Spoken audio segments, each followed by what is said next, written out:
Nia izenenaz, nahaz bigarren batxilergoko ikaslea hemen Anderdon ikastolan, eta pasaden urtean aurkeztu nintzen lehendabiziz Urruzuno literatur lehiaketara, eta sariketa horren ondorioz, proiektu batean sartu nintzen.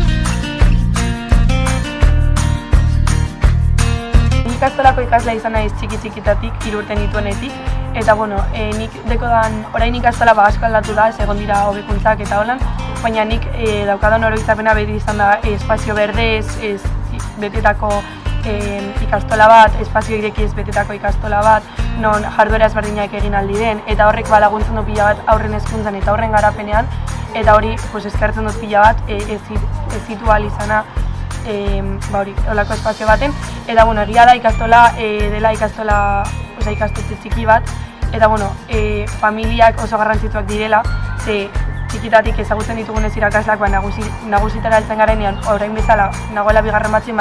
ezagutzen ditut ikastolako irakasle guztiak, haiek ezagutzen dituzten nire gurasoak, nire familia, nire lagunak. Orduan hori eskertzekoa da eta nabaritzen da hezkuntzan horrek asko laguntzen duela hurbileko tratu bat izatea.